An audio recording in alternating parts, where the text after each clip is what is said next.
comentabas sobre el trabajo de Freud y... Sí, lo que te decía es que Freud había partido de esto que había aprendido de su maestro Brentano, de la intencionalidad de todos los actos psíquicos. Actos psíquicos son sentimientos, pensamientos, experiencias y acciones humanas, ¿no? Pero lo que él agregó, porque él se topó con ello en su práctica clínica inesperadamente, es que buena parte, tal vez la mayor parte de esas intenciones y sentidos de la vida mental del ser humano es desconocida para el sujeto. Es decir, nos mueven motivos que desconocemos. Y el término técnico que introdujo para hablar de eso es inconsciente. No subconsciente, porque subconsciente supondría que está por debajo de la conciencia. No, lo que él está diciendo es que no es consciente, lo cual quiere decir que es desconocido, es ignoto para nosotros. Y que de ahí surgió la idea y la experiencia de que explorar juntos, analista y analizado, la experiencia inconsciente del analizado es algo valioso, que en general para el ser humano es algo bueno llegar a conocer lo que desconoce de sí mismo, que eso lo enriquece, aunque es inquietante sentir que uno tiene algo oscuro y desconocido adentro, ¿no? Entonces, aunque sea inquietante, nos enriquece y nos da mayor libertad, porque estas intenciones y expresiones inconscientes nos gobiernan aunque no las conozcamos. Si las conocemos, podemos llegar a tener alguna influencia sobre ellas, ¿no? Y saber qué estamos haciendo y por qué. Ahora, así vistas las cosas, el tratamiento psicoanalítico consistiría básicamente en que el paciente asocie libremente, como te decía, porque el motivo de esa asociación libre es el siguiente. Si le pedimos al paciente que nos diga qué les pasa, nos va a decir lo que cree que le pasa. Es decir, nos va a decir lo que cree que sabe de sí mismo. Y lo que andamos buscando es lo que no sabe de sí mismo, y eso no nos lo puede decir si se lo preguntamos. Entonces hay que permitir que se exprese espontáneamente. Entonces, cuando le pedimos que deje de controlar conscientemente su flujo mental y que lo único que haga sea observar las imágenes, sentimientos, intenciones, pensamientos que le surgen, recuerdos, y ponerlos en palabras hasta donde pueda, porque el pensamiento va mucho más rápido que la lengua hablada, ¿no? De pronto el paciente se encuentra diciendo cosas que no sabía que sabía. O incluso puede que no se dé cuenta de lo que acaba de decir, porque habló de una experiencia de la infancia, de ahí pasó a hablar de la relación con su esposa, de ahí pasó a hablar de cosas del trabajo, y de ahí pasó a decir algo sobre el tratamiento. Y el analista que detecta que en todo eso hay como un factor común, un patrón repetitivo, y lo señala, le dice al paciente: pero mira, yo creo que has estado hablando de esto. Esto lo sorprende al paciente, también lo sorprende al analista cuando lo descubre. La sorpresa es un factor importante, un indicio de que uno ha encontrado algo nuevo. Y la posibilidad de pensarse a uno mismo de otra manera es muy importante. Porque nosotros nos pensamos siempre igual, tenemos una teoría de lo que somos, una especie de retrato hablado de lo que somos, Y esto es como descubrir quiénes somos realmente. Bueno, así vistas las cosas, pareciera un trabajo fundamentalmente intelectual. El paciente tiene que asociar y el analista tiene que escuchar, entender e interpretar y darle al paciente, con esas interpretaciones, información sobre el paciente. El paciente me da una cantidad de material, yo hago algo con ese material y lo transformo en algunas ideas que le devuelvo al paciente como información sobre su persona. Esa es la visión clásica del análisis y muchos colegas piensan así. Y creo que puede describir una parte de lo que hacemos, pero no todo, ni siquiera la más importante. Hay otra línea de pensamiento que lleva mucho tiempo desarrollándose, que no es la predominante, que no es la ortodoxa, que la llamamos relacional, porque lo que enfatiza es que en el tratamiento se da una relación, un encuentro entre dos seres humanos, y que ese encuentro se da fundamentalmente, primariamente a nivel emocional. El paciente viene buscando relacionarse con alguien que le dé algo, ¿no? Con muchas expectativas, con muchas necesidades, de las cuales ni siquiera es claramente consciente, ¿no? Y va a actuar en consecuencia. El analista va a sentir cosas. Cuando alguien viene con cualquiera de nosotros esperando algo, eso nos provoca una reacción que con frecuencia tampoco tenemos clara, ¿no? Entonces la idea es que, primero, que lo que hay que observar no es solo lo que dice el paciente, sino lo que está pasando entre nosotros, lo que yo, analista, estoy sintiendo al escuchar al paciente. Incluso las cosas que se me ocurren que parecen estar totalmente fuera del lugar pueden tener que ver, así como las cosas que al paciente se le ocurren fuera del lugar pueden tener que ver con esto que está ocurriendo entre nosotros sin que lo sepamos. Pero no es solo cuestión de investigar la relación, es que la relación en sí misma es parte de la curación. Y un paciente llega porque no le ha ido muy bien en la vida, si no, no vendría a tratamiento. Algo ha salido mal y está sufriendo, sufrimiento emocional, y puede ser angustia, a veces puede ser la incapacidad de sentir nada, ¿no? Y a veces pueden ser inhibiciones para el amor, para la vida social, para el trabajo, ¿no?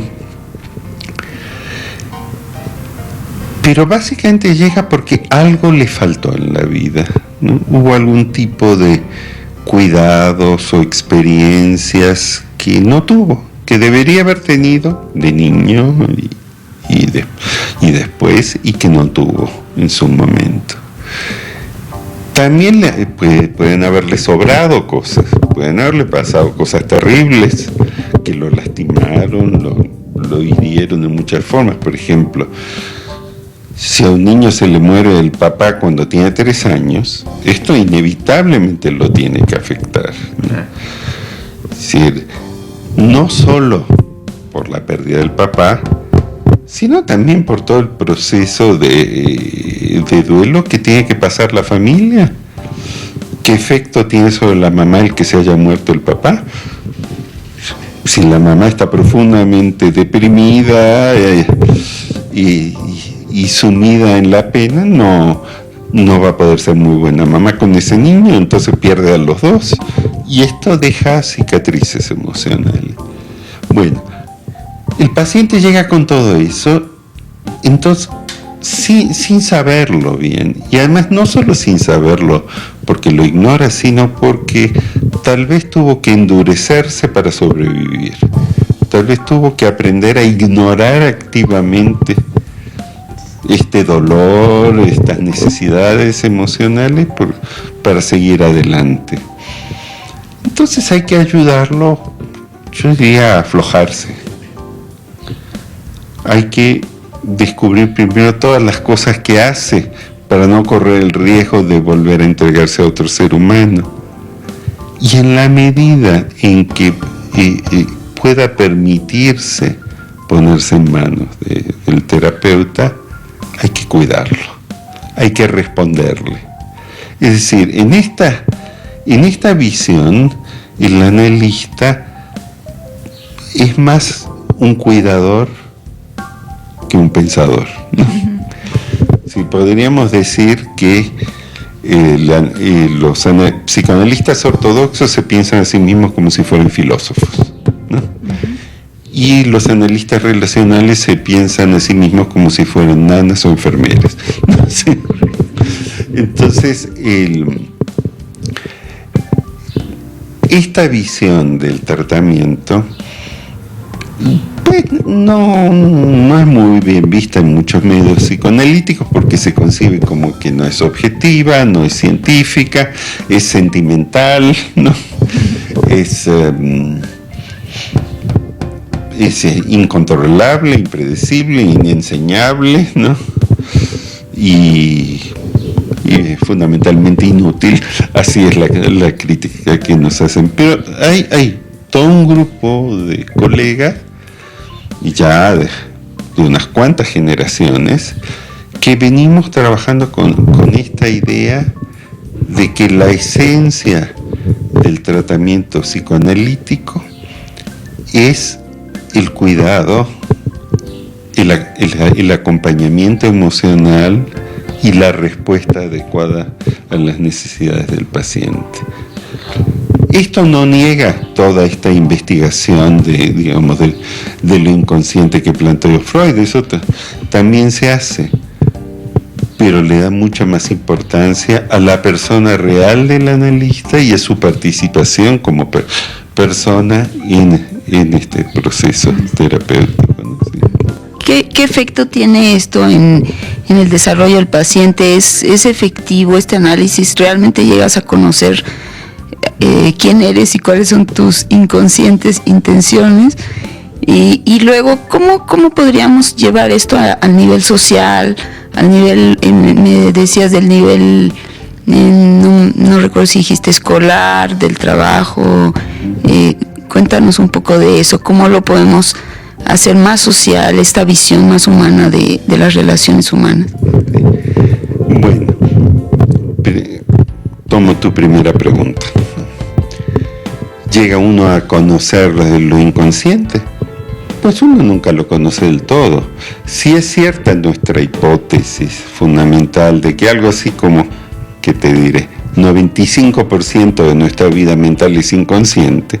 O sea que conocemos una pequeñísima parte de esto que somos y vivimos, y que además lo inconsciente es la expresión de la vida en nosotros, que está siempre en movimiento. Pues no hay forma de conocer todo lo inconsciente. Primero porque es demasiado, porque no cabe en la conciencia, que es bastante estrecha, y segundo, porque está siempre cambiando, ¿no? Más bien es aprender una forma de vivir en la cual uno está sensibilizado a estos movimientos dentro suyo, ¿no? Y haciéndose la pregunta, bueno, esto que estoy pensando, ¿tendrá algún otro significado, ¿no? ¿Estará expresando algún temor mío o algún deseo que no he reconocido? En fin, es una actitud ante la vida. Pero lo que ocurre con el análisis relacional sí es que se sanan algunas heridas emocionales, ¿no? De pronto, pensemos así. Un niño que por algún motivo se formó con una carencia de cuidados afectuosos. Puede ser por muchos motivos. Puede ser, como decía, porque se ha muerto alguno de los padres. Puede ser que la situación económica y social en la que están viviendo sea tan compleja y tan difícil que que los padres no tienen cómo responder las necesidades del niño. Por ejemplo, en una hambruna, ¿no? O en el medio de una guerra, o de una crisis económica masiva, ¿no? Un padre que se queda sin trabajo, una madre que está luchando por tratar de solventar los gastos mínimos para que no se mueran de hambre. Los hijos no tienen mucho espacio para brindar cuidado emocional a un niño. Es decir, no es que los padres sean malos. ¿Sí? Muchas veces las cosas se dan así. ¿Qué pasa si, por ejemplo, cuando nace un bebé, justo se muere la abuela, la mamá de la mamá? Y entonces la madre se topa con un bebé al que tiene que atender amorosamente, pero está con un dolor espantoso y una tristeza espantosa, y realmente lo único que quiere es morirse. Es decir, en esas circunstancias, pues no, esa mamá no está en condiciones de darle al niño lo que el niño necesita. La mayoría de nuestros pacientes son resultado de la tragedia, no de las malas prácticas de crianza, ¿no? Pero y también puede ser que la madre o el padre tengan sus cicatrices emocionales. La madre también fue niña alguna vez, también tiene sus dolores, ¿no? También tiene sus limitaciones, y a lo mejor no puede responderle al niño o niña. Pero, ¿qué pasa con un niño o niña que no ha encontrado ese eco emocional y ese cuidado que necesita en los padres y fundamentalmente en la madre? Pues que aprende a arreglársela solo o sola. Es decir, llega a la conclusión de que se tiene que rascar con sus propias uñas y que lo que no haga por sí mismo, nadie lo va a hacer. E incluso adopta una actitud de desconfianza hacia las personas que pudieran cuidarlo. Entonces, cuando alguien que ha tenido esa historia llega a tratamiento, es posible que se queje de dificultades para las relaciones amorosas, ¿no? Que no tiene amigos, ¿no? ¿Por qué? Porque tiene miedo a las relaciones íntimas. Uno diría, bueno, hay que informarle que eso es lo que le pasa, pero eso no es suficiente. No es suficiente con decírselo. Sí, eso se va a trabajar y uno se lo dirá, pero tiene que llegar a animarse a correr el enorme riesgo de establecer una relación íntima y de necesidad con el terapeuta. De llegar a una posición en la cual pueda decirle al terapeuta, no necesariamente con palabras, lo voy a poner en palabras: mira, estoy muy mal, no sé qué hacer, por favor, haz lo que buenamente sepas, puedas y quieras por mí, ¿no? Digamos, esa situación de entrega y de confianza es algo que debe hacerse, pero para que pueda hacerse, la otra persona tiene que ser confiable. Y confiable no solo quiere decir que sea un profesional competente técnicamente, sino que sea una persona sensible, presente y comprometida, ¿no? Y entonces eso significa que el analista no solo necesita tener conocimientos o adquirir habilidades, también tiene que tener una personalidad adecuada. Eso se logra de dos maneras. Uno, no todo el mundo puede ser psicoanalista. Hay algunas personas que tienen esa sensibilidad. Así como no todo el mundo puede ser maestro, ¿no? O no todo el mundo puede tocar música, ¿no? O al menos ser un gran músico, ¿no? Y en segundo lugar, tratamos con la formación psicoanalítica de ayudar a la persona a desarrollarse en ese sentido. Por eso le pedimos a los estudiantes que entren a tratamiento, por eso es tan larga la formación psicoanalítica. En la práctica son 6 años, ¿no? Por eso la llamamos formación y no entrenamiento, ¿no? Entonces, eso en respuesta. Creo que cuando el paciente se anima a correr el enorme riesgo de confiar en alguien y ese alguien resulta ser confiable, ahí se da un cambio radical en su existencia, porque es una experiencia nueva que nunca había tenido. Pasemos ahora a la dimensión social. Digo, en principio en la terapia de grupo es algo parecido, pero ya no está focalizado en el terapeuta.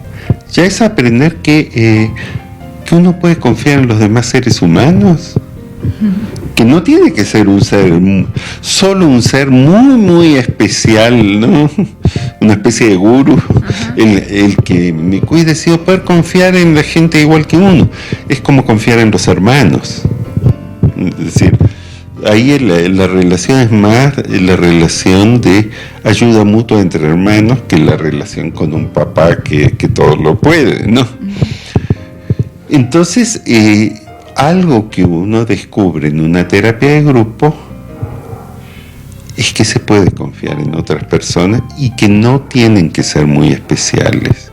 Bastaría con que sean bien intencionadas y con que ambos o todos tengan la disposición de hablar los problemas cuando surgen, y los desencuentros y los conflictos, ¿no?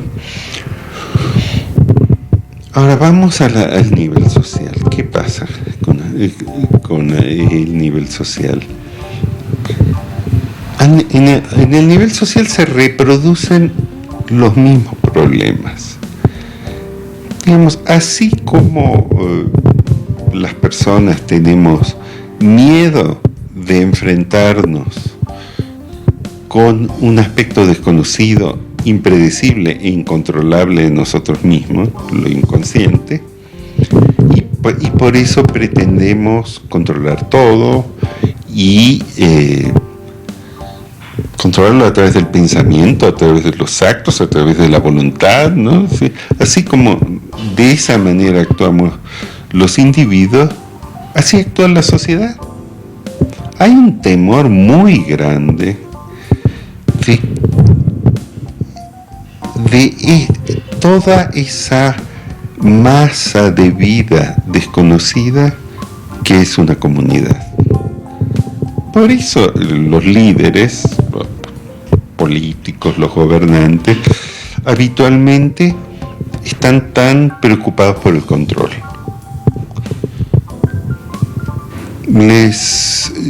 Les da miedo que la gente se ponga a hablar, a discutir, a pensar, a opinar. Más bien quisieran uniformar a todos, ¿no? Dar líneas, la línea del partido, ¿no? Dar línea y que la gente se alinee, ¿no? Eso pasó recientemente acá en México con este movimiento estudiantil del Yo Soy 132, ¿no? Que se salió totalmente de todo lo previsible. Podríamos decir que era un movimiento contestatario, de izquierda, pero no tenía nada que ver con los partidos políticos de izquierda, ¿no? No tenía nada que ver con las organizaciones que supuestamente encausan esas inquietudes sociales, ¿no? La inquietud de una mayor igualdad no solo de derechos políticos, sino una mayor equidad para los seres humanos, por la libertad de expresión, por la posibilidad de crítica, por cuidar por el bienestar de los sectores más débiles de nuestra sociedad. Todo eso lo pudiéramos llamar la izquierda, ¿no? Pero una cosa son los partidos políticos de izquierda que tratan de organizarse para lograr ese tipo de cambio, y otra cosa es la masa que hay dentro de la población, que no es toda la población, pero es una parte importante, que tiene esos sentimientos, esas ideas, ¿no? Y a los que administran los partidos políticos, pues los inquieta mucho que de pronto la gente se ponga a hablar, a discutir, a expresarse y a tomar decisiones sin que haya un líder allí, ¿no? Entonces, fíjate que, por ejemplo, esas experiencias que te contaba de los grupos grandes, ¿no? Pues de pronto parecen caóticos, que 500 personas sentadas en círculos concéntricos, con 3 conductores que en realidad ellos los llaman conveners en inglés, convocadores, ¿no? Que cada tanto hacen algún comentario, pero básicamente acá estamos los 500 a ver si nos entendemos, en un espacio donde es muy difícil hacerse oír, ¿no? Hay que gritar para que alguien lo oiga uno y no lo van a oír todos, ¿no? Porque son 500 personas que se ven unas 12 filas concéntricas de sillas, ¿no? Todos los asistentes a un congreso de análisis de grupo. Como puedes imaginarte, es bastante caótico. Y se dan de pronto tensiones, hay gente que se enoja mucho, hay conflictos, hay confusión, pero de pronto empieza a surgir un pensamiento más o menos coherente, pero no es de uno, ¿no? Ni de 2, ni de 3. Empieza a surgir de varios lados del círculo que van retomando un tema, ¿no? De una manera que evoluciona. Este grupo de 500 personas que te estoy describiendo, en el cual yo personalmente estuve como miembro, ¿no? Duró 4 días. Hubo 4 reuniones. Todos los días en el Congreso, al terminar las actividades del Congreso a las 5 de la tarde, nos íbamos, y esto, no me acuerdo si era 1:30 que trabajábamos, un poco más, pero fueron los 4 días seguidos, y uno veía a lo largo de los 4 días que las cosas iban evolucionando, que la primera reunión fue absolutamente caótica, y que poco a poco este grupo enorme en el que no había forma de verle la cara a todos, ni de escucharle la voz a todos, ni siquiera a los que hablaban, fue logrando desarrollar un diálogo con sentido, en el que se hablaban de problemas, y eran problemas sociales, ¿no? Pues esto sería muy bueno para como una forma de abordar las asambleas.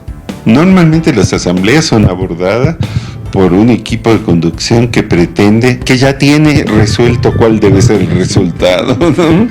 Te iba a preguntar si estos grupos hay un moderador o espontáneamente la gente. No, en este que te describía eran 3 los coordinadores, los llamamos, pero no ejercían la autoridad en el sentido de dar la palabra, por ejemplo, ¿no? No, dejaban que la gente hablara y que pasara lo que pasara, y cada tanto alguno de ellos decía algo.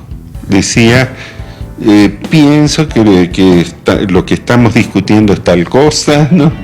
O me parece que nos estamos topando con esta dificultad, ¿no? Es decir, lo que hacen es más bien un comentario. Nuevamente está este término técnico que usamos nosotros de interpretación. Y sí, es una interpretación porque es una visión posible de las cosas que tiene este coordinador desde el punto en el que se encuentra, y lo comunica para ver si es de utilidad al grupo, ¿no? Sí, y entonces sí esto se puede usar, estas formas de trabajo, no sé si llamarlas técnicas, son dispositivos de trabajo para diversas actividades colectivas. Por ejemplo, se puede usar en la enseñanza de una gran cantidad de de materias, no de todas. Hay ciertas habilidades que no requieren reflexión, que tienen que adquirirse. Por ejemplo, cuando yo iba a la escuela nos hacían repetir las tablas de multiplicar y no hay otra forma de aprenderlo, ¿no? Los intentos que se ha hecho de enseñar matemáticas de otra manera han dado como resultado gente que no sabe sumar ni restar, ¿no? No digo que toda la matemática sea así, pero hay cosas que son habilidades concretas, ¿no? Por ejemplo, la ortografía y la gramática tienen que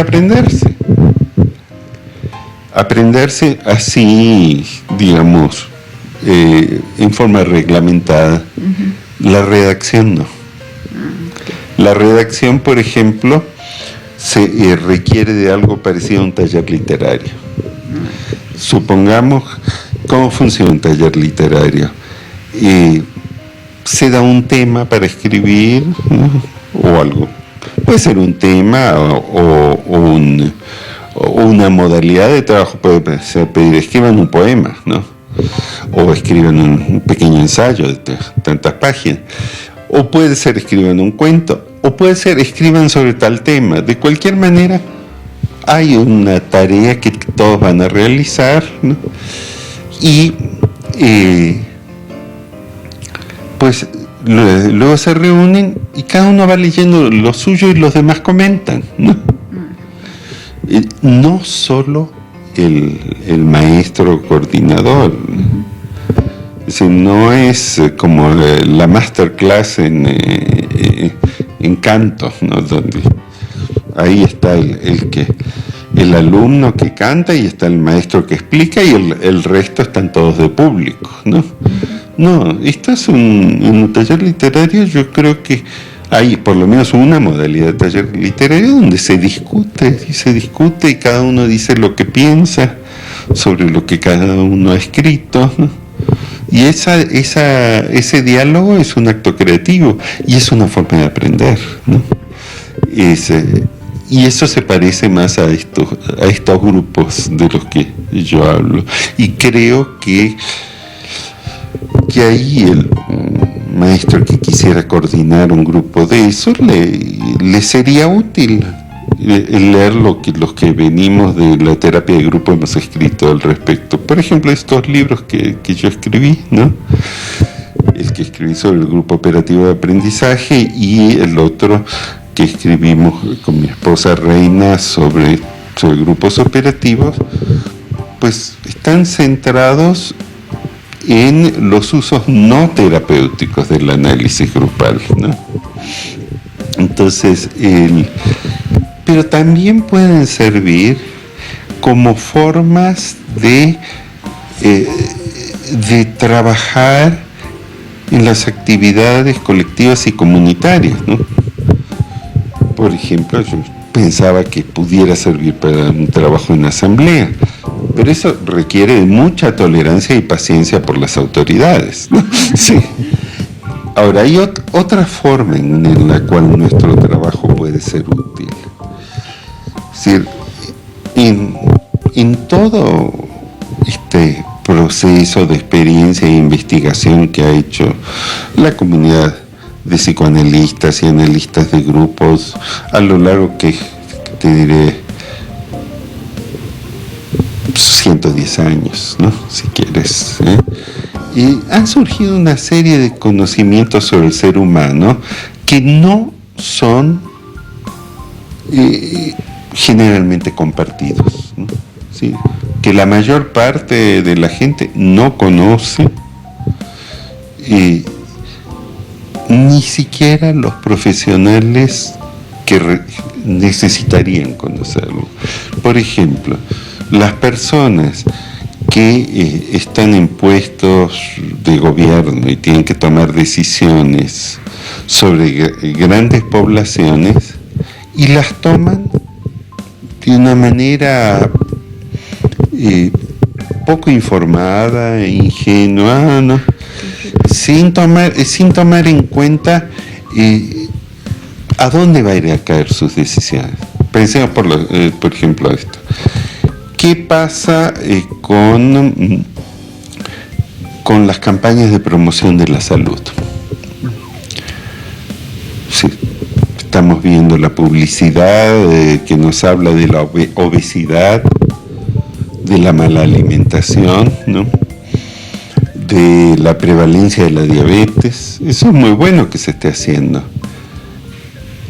Pero no es nada fácil para un ser humano cambiar sus hábitos, y mucho menos hábitos tan vinculados con la experiencia de su propio cuerpo como el comer.